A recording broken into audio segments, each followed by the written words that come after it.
Hello bachcho, let's read the question. The question says that the damping force on an oscillator is directly proportional to the velocity. So the units of constant of proportionality are.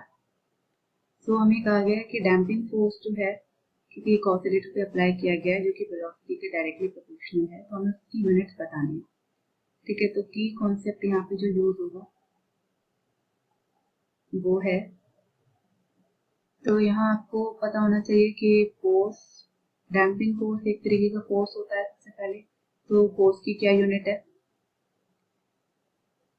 Force की unit है Newton और KG metre पर second square. इसी तरीके से velocity की क्या unit होती है? मीटर पर सेकंड. तो यहाँ पे डैम्पिंग फोर्स के बारे में कहा गया है. इन जनरल मैं आपको इसका ब्रीफ बता देती हूँ कि डैम्पिंग फोर्स क्या होता है.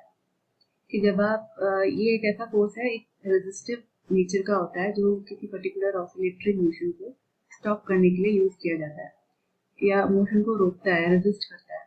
जैसे कि यहाँ पे अगर हम सिंपल पेंडुलम का एग्जांपल लें, तो सिंपल पेंडुलम कुछ टाइम के बाद अगर आप उसका बॉब एक पर्टिकुलर पोजीशन से छोड़ते हो तो वो ऑसिलेट करेगा और कुछ टाइम के बाद वो टूट जाएगा. तो यहाँ एयर एक रेजिस्टिव मीडियम है, एक एयर की वजह से एक रेजिस्टेंस फील हुआ तो ये डैम्पिंग फोर्स पे अप्लाई होती है. तो ये एक तरीके की नेगेटिव रेजिस्टिव फोर्स है जो मोशन को अपोज करती है और ज्यादातर ऑसिलेटरी सिस्टम में देखने को मिलती है.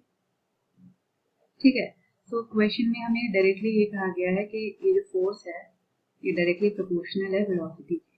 तो प्रोपोर्शनैलिटी कांस्टेंट का हमें डायमेंशन बताना है, यूनिट्स बतानी है. सो लेट्स से अगर हम प्रोपोर्शनैलिटी कांस्टेंट को हटाते हैं तो F is equal to K into V हो जाएगा. तो F upon V is equal to K. यहाँ पे फोर्स की यूनिट क्या है? kg metre per second square divided by velocity is metre per second. So हमारा k की क्या यूनिट हो जाएगी? kg per second is equal to k. तो ये k की यूनिट हो जाएगी. So correct answer is option number C, kg per second. So I hope you understood it well. Best of luck.